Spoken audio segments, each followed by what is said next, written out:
Welcome to my channel free online study by RRAB। तो हम देखने वाले हैं क्वेश्चन परमाणु त्रिज्या किसे कहते हैं, समझाइए।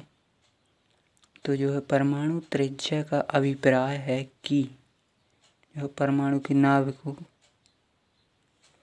जो है साधारणतः परमाणु त्रिज्या का अभिप्राय परमाणु की नाभिक से इसके बाह्यतम कोश के इलेक्ट्रॉन की दूरी से होता है, परंतु वास्तव में परमाणु त्रिज्या को कोई निश्चित मान नहीं होता। अतः परमाणु त्रिज्या को दो परिभाषाएं दी गई हैं। ठीक है, तो पहले हम इसको समझते हैं। ठीक है, तो कोई भी परमाणु होता है, जैसे हमने सोडियम लिया, ठीक है, सोडियम या फिर लिथियम हमने लिया, इसका परमाणु क्रमांक 3 होता है। तो इसका परमाणु जो है इस प्रकार बने, यहाँ पे होगा नाभिक। ठीक है, यह नाभिक हो गया, इसकी पहली कक्षा हो गई के कोश, ठीक है, एल कोश। तो इसमें 2 इलेक्ट्रॉन आ चुके, इसमें 1 इलेक्ट्रॉन आया। ठीक है, तो त्रिज्या का मतलब क्या है, जैसे कोई हम वृत्त बनाए, ठीक है, गोला नहीं बना है, मतलब इस पे सही से नहीं बन पाया। ठीक है, तो अच्छे से आप गोला बनाइए यदि, तो बीच का जो केंद्र होता है, केंद्र से परिधि तक की दूरी क्या कहलाती है, त्रिज्या। या सीधा बात है कि व्यास का आधा क्या कहलाता है, त्रिज्या। और क्या कहलाती है, d/2।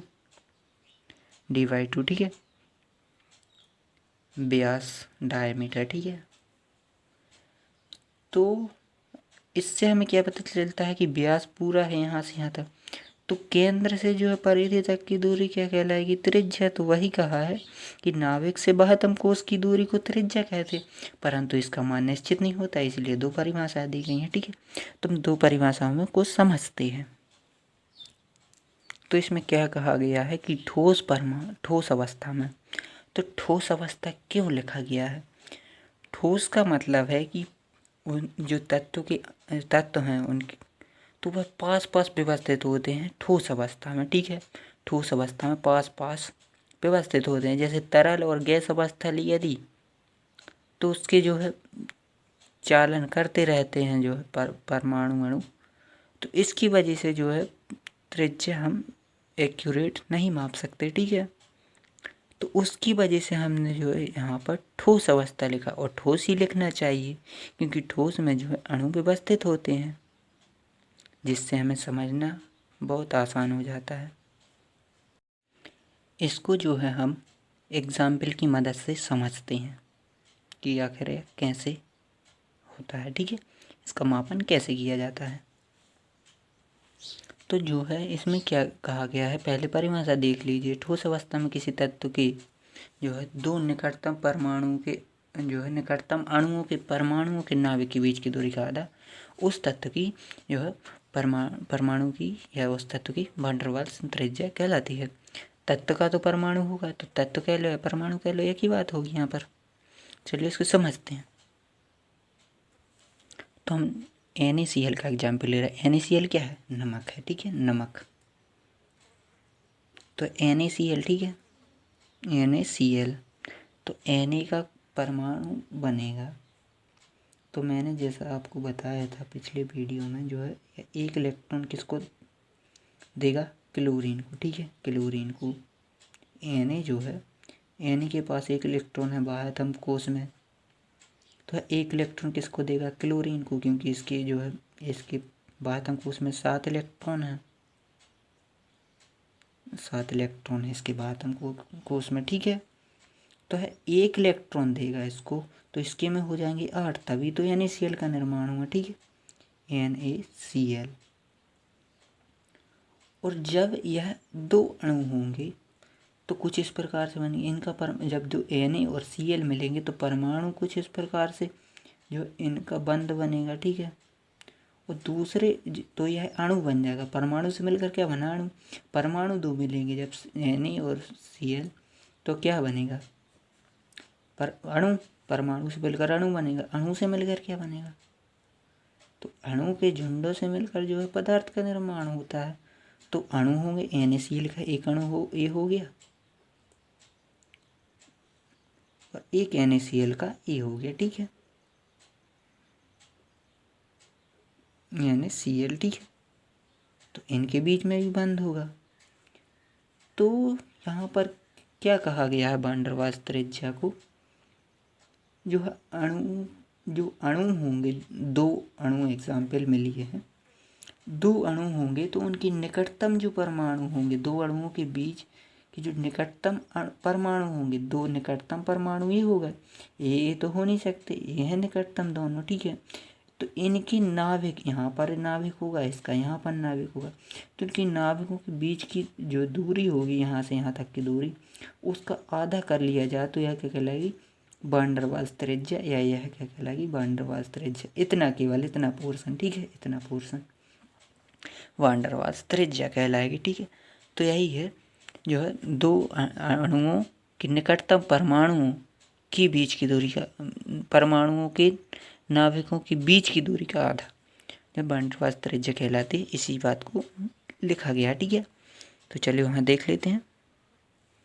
तो यही लिखा है, ठोस अवस्था में किसी एक तत्व के निकटतम, एक तत्व है, ठीक है, किसी एक तत्व के, मान लो यहाँ पर H2 ले रहे हैं, H2, ठीक है, तो H यहाँ पर जुड़े होंगे, H, ठीक है, संयोजी बंध के द्वारा एक इलेक्ट्रॉन वह इसको प्रदान करेगा और एक इलेक्ट्रॉन इसको प्रदान करेगा, दोनों आपस में इलेक्ट्रॉन का आदान प्रदान करते हैं, तभी तो संयोजी बंध बनता है, ठीक है।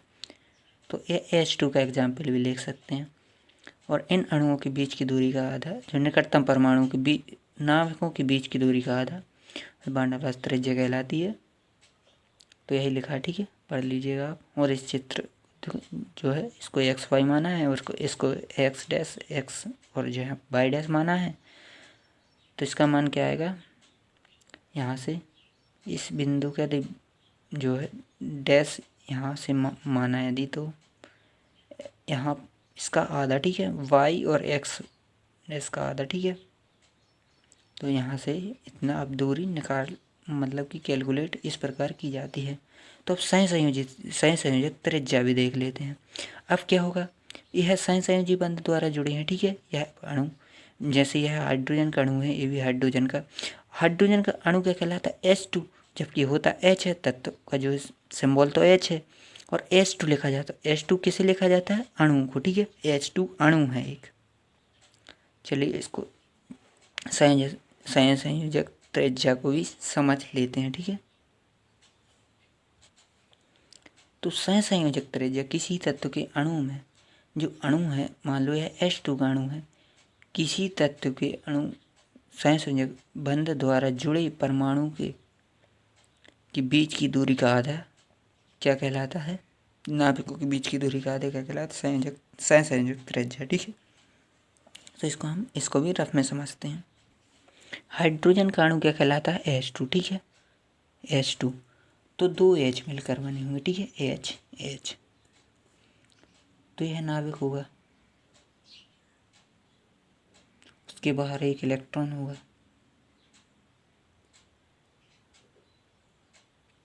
एक इलेक्ट्रॉन यहाँ पे। तो जो है पहली कोश में दो इलेक्ट्रॉन होने चाहिए, दो होने चाहिए, परंतु है एक। तो वह एक इलेक्ट्रॉन इसको दे देगा और एक इलेक्ट्रॉन है इसको दे देगा। तो आपस में जो है इस प्रकार से जुड़ जाएंगे, ठीक है, इस प्रकार से जुड़ेंगे, तभी तो आपस में आदान प्रदान होगा यहीं पे साथ साथ। अन्यथा यदि इसको अलग अलग लिखें, ठीक है, तो इलेक्ट्रॉन इसका यहीं पर रहेगा, इसका यहीं पर रहेगा, तो बंध कैसे बनेगा। तो यह जुड़ जाते हैं, तो सहसंयोजी बंध बनता है जब आपस में इलेक्ट्रॉनों का आदान प्रदान होता है। जब पूर्ण रूप से इलेक्ट्रॉन इसको दे दिया जाता है, मतलब दूसरे तत्व को दे दिया जाता है, तब जो है आयनिक बंध बनता है, जिसे विद्युत संयोजी बंध भी कहते हैं, ठीक है, आयन बंध, ठीक है। तो इस प्रकार से जब यह H2 अणु बना, ठीक है, तो इनके नाभिक होंगे, यहाँ पर नाभिक होगा, यहाँ पर नाभिक हो, तो इनकी जो बीच की दूरी होगी उसकी दूरी का आधा क्या कहलाती है, सहसंयोजक त्रिज्या, ठीक है। तो इसको हमने इस प्रकार समझा। तो चलिए पढ़ लेते हैं। किसी तत्व के अणु में सहसंयोजक बंध द्वारा जुड़े, सीधी सी बात है, सहसंयोजक त्रिज्या है तो सहसंयोजक बंध होगा, जुड़े हुए परमाणु के बीच की दूरी का आधा संयोजक त्रिज्या कहलाती है। ठीक है, तो इसका चित्र एक्स परमाणु है, वाई ये है, तो एक्स और वाई के बीच जो एक्स और वाई की दूरी का आधा, ठीक है, एक्स वाई बटे 2, मतलब एक्स से वाई की दूरी का आधा। ठीक है, और यहाँ पर भी यही लिखा है, वाई से एक्स वन, देखो एक्स वन वाई कुछ भी समझ लो, इस साइड से जोड़ लो या इस साइड से दोनों, तो वाई वाई एक्स वन तो उसका आधा। ठीक है, तो इस प्रकार, तो चलिए आप इस स्क्रीनशॉट ले सकते हैं और नोट्स बना सकते हैं।